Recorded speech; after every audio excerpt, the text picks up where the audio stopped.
Hey, Megan, how are you doing? It's been a long time since we last spoke. I was just wondering if you were well. Carl? Yeah, it really has been a long time. I'm fine. I'm doing much better without you. So, what do you want? You've got a lot of nerve talking to me after everything you did. It's already been months since you left, and you suddenly want to have a chat? Just to let you know, I'm not interested in catching up or making up with you. I just want to know how you've been recently, that's all. You don't have to be so defensive. You must be feeling lonely living all by yourself in that house without me, right? You can't have completely forgotten about me already. Lonely? That's a great joke. I stopped feeling lonely 3 seconds after you walked out the door. Honestly, I felt more angry and sad.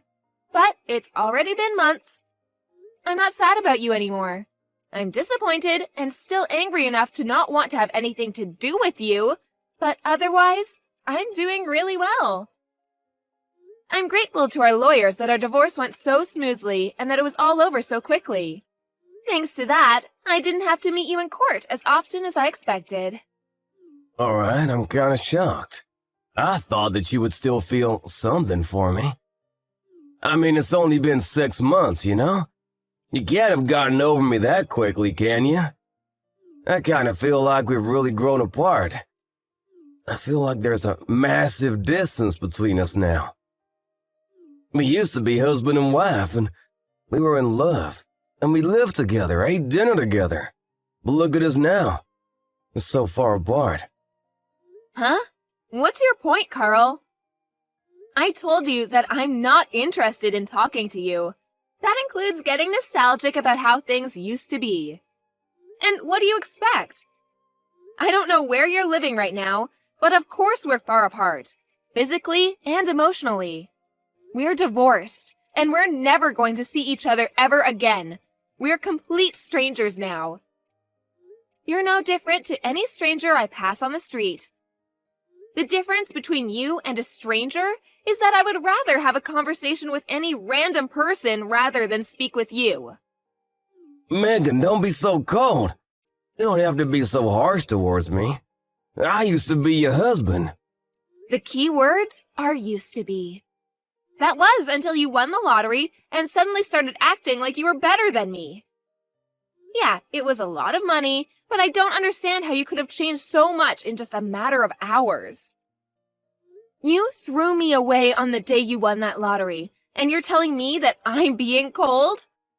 I don't have anything to say, and I have no intention of being kind to an idiot like you.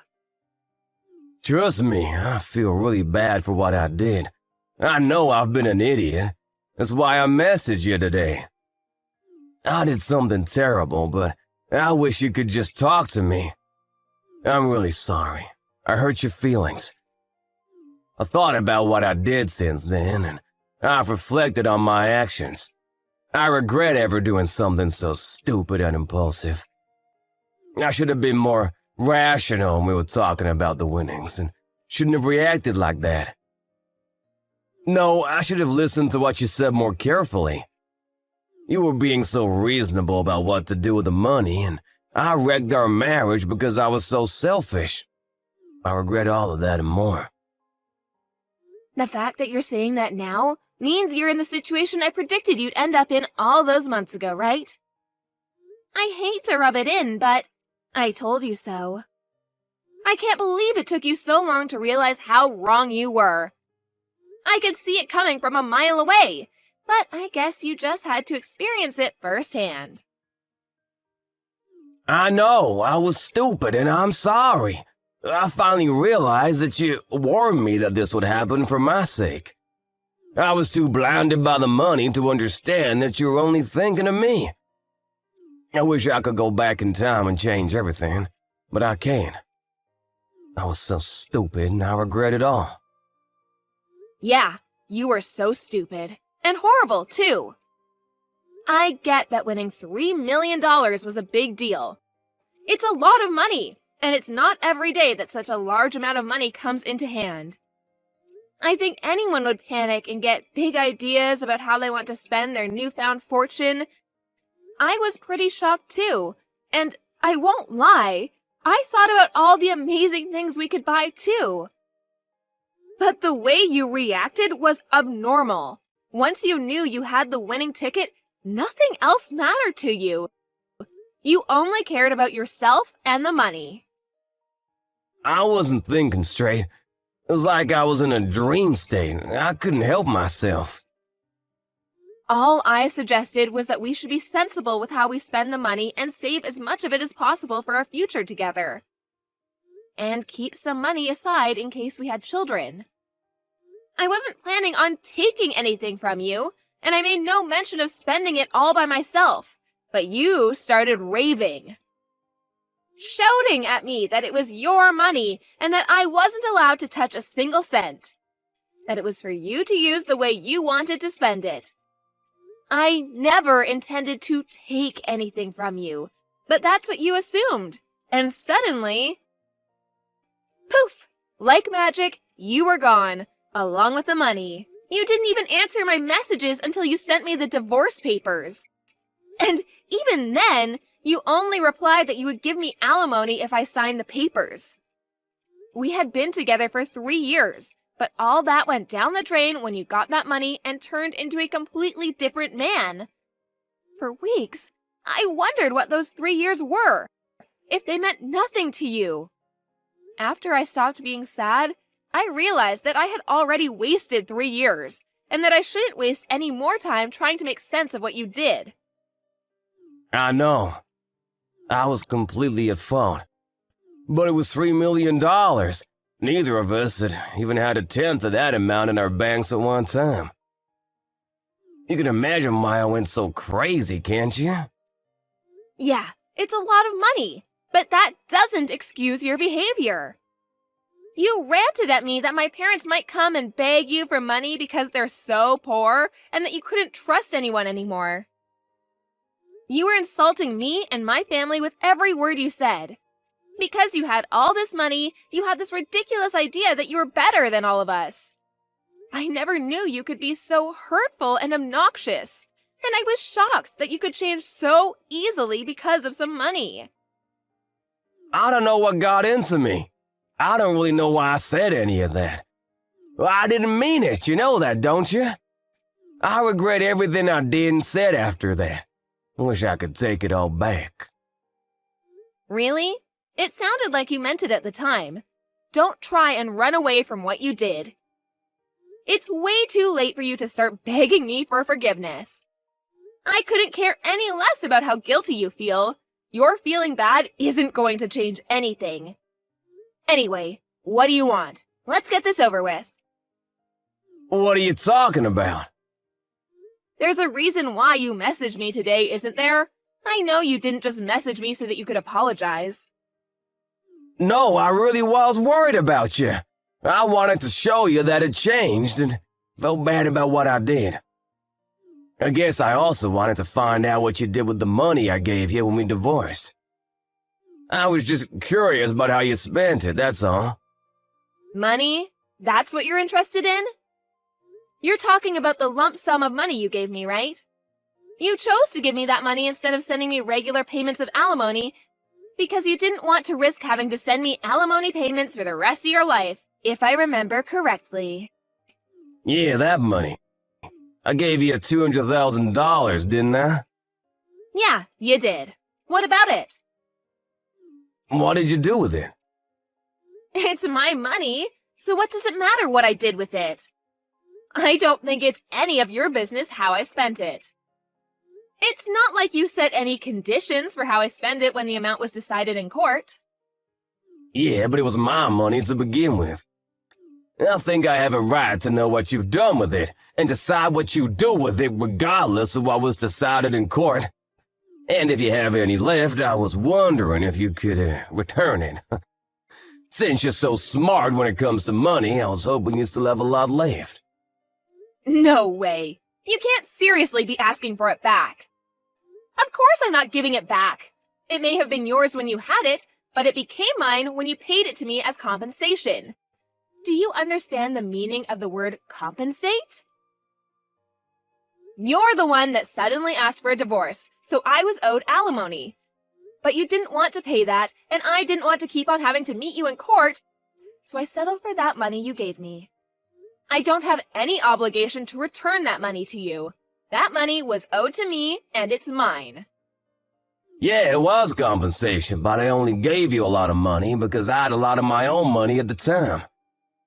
But I'm having trouble right now, and I need some money. It would be great if you could give it back.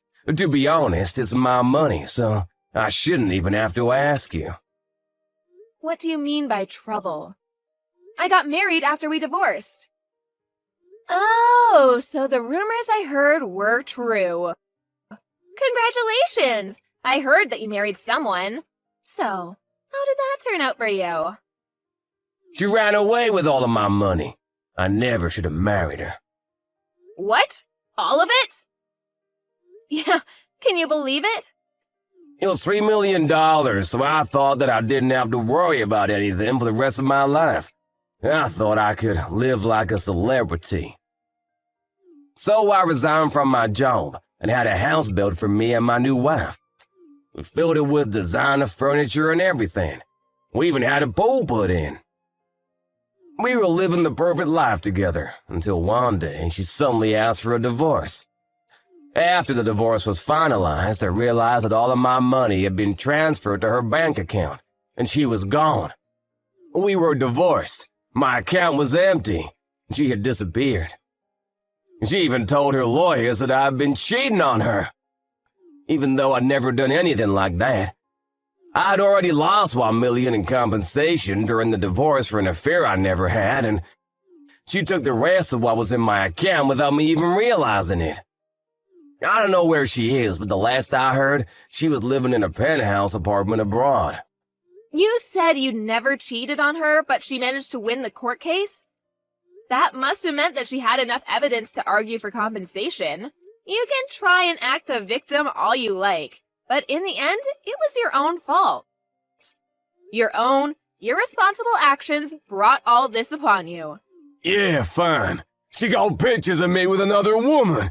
But how is it fair that she gets $1 million in the divorce? It's my money! So you did cheat on her after all. You're a pathetic excuse for a husband. Yeah, alright. Say all you like. Anyway, that's not my point.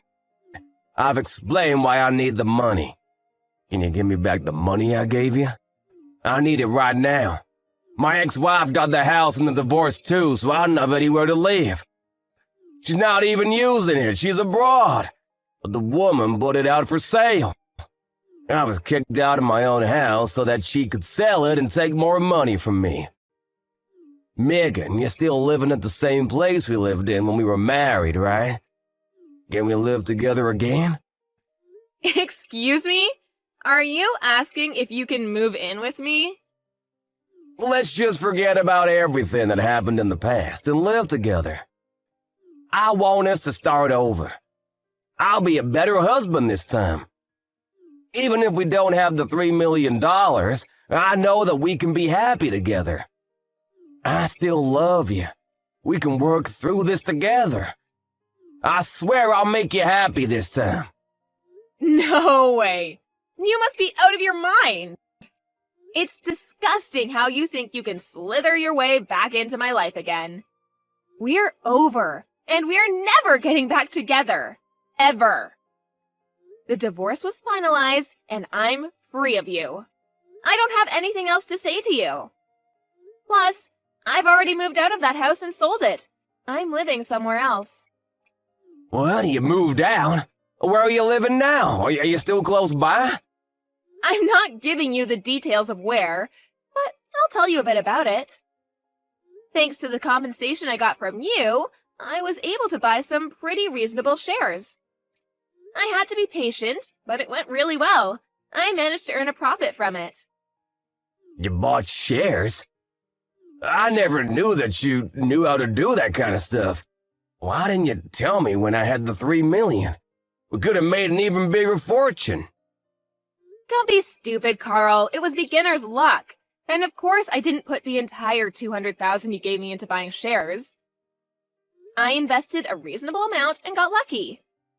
Once I made a decent profit, I backed out and put all the money I made into a savings account. Right now, I'm working full-time and using the money I've saved up to live a little more luxuriously. I buy organic and I spend money on the things I love and enjoy. But I still have money saved for a rainy day. Thanks to that, I was able to get a penthouse apartment in a really lovely area. It's not filled with designer furniture, so it might not be as fancy as the place you had, but it's home. I realized early on that it was dangerous to impulse buy when you have so much money at your fingertips, so I try and only buy what I need or really want. I'm doing really well at work too. So everything's going perfectly. Smooth sailing. I was being serious when I said I was doing better without you. Honestly, I'm grateful that you won that lottery, and I'm glad you told me you wanted a divorce when you did. If you hadn't, I would have been stuck with you. You living in a penthouse apartment too? You're kidding! I never imagined that you would end up being so successful. It's only been 6 months since we divorced. But that's my money you're standing on. You and my other exes, you're both living in luxury thanks to me. It's money we were owed. I don't know what to say about that money she took from your account. Except maybe that it was just karma coming around to bite you in the ass. By the way, how much money do you have saved right now? About $200? You can't be serious. You're turning 36 this year, aren't you? You don't have a place to live, you're unemployed, and you only have $200 saved? I would sympathize, but I know that it's all your own fault. What are you planning to do from now on? I was just kicked out of my own house last week. I haven't been able to find a job yet. I thought that I could sell the house, but my other ex got it in the divorce, so I don't have anything worth selling. I already failed one job interview, and I didn't know what else to do, so I decided to message you, hoping that you could help me. What about your parents? Why don't you ask them to let you stay with them while you find a place of your own? And a job. Some idiots in my parents' neighborhood found out that I won $3 million and started harassing my parents. Most of it was really childish, you know, throwing toilet paper around, but they were getting death threats in the mail and stuff too. Some magazines were asking for interviews non-stop. My parents ended up moving away and they cut ties with me. I need your help, Megan. I don't have anyone else. You're the idiot, Carl. That's the main reason why I warned you about bragging about your win to everyone. Just because you won $3 million doesn't make you better than everyone else. I told you that you shouldn't get carried away, didn't I? But you didn't listen, and you lost a lot of friends and made a lot of enemies in the process. I know, I regret a lot of what I did. I regret not listening to you the most, because none of this would have happened if I just did as you said. That's why I want to get back together again. I need you to keep me in check. Sorry, Carl, but I'm not interested in being your babysitter. We're never getting back together. There's not even a 1% chance of it happening. Why not? I'm not asking you to be my babysitter. I want us to be husband and wife again. We didn't get divorced because we stopped loving each other. You still love me, don't you? We can get back together again. You must be joking. You're the only one that thinks we still have a chance. I don't know whether you do actually still have any feelings for me, or if you're just saying all this because you want money. But either way, it doesn't change how I feel about you. The second you said you wanted a divorce, I hated you from the bottom of my heart. You chose your money over me. You made that really clear during the divorce. Now, I'm indifferent. I couldn't care less about what happens to you. Don't say that. That hurts more than being told you hate me. Please, I'm begging you for help. Could you at least have some pity for me? I need your help. We used to be married, remember? We spent 3 years living in the same house. We can forget about everything and start new together. No thanks. You're the one that asked for a divorce despite the 3 years we spent together. So don't bring it up as a reason to get back together. Then could you at least lend me some money? That's all I asked for. You said you've got money saved up. You can spare some, can't you? You made that money because of the money I gave you. You owe me. Come on. I don't even have a place to live. I'm begging you, Megan. Help me out. I don't have anyone else to turn to. I don't have any obligation to help you. You won $3 million and you told me that you didn't trust me with your money, saying that I might waste it all on shopping sprees. Only God knows where you got the idea that I would do that. You said you wanted to spend it how you liked and demanded I sign the divorce papers. And you left, taking all your money with you. Well, I'm telling you now that I'm free to spend the money I have however I like, including the money I got as compensation.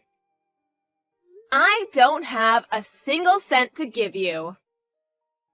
Then what am I supposed to do? The reason why you have so much money right now is because of the money I gave you. Don't you feel any gratitude towards me? You could at least give something back as thanks. It's not fair that you're living in a penthouse apartment and have money saved and still have a job. I don't have anything. How can I accept that?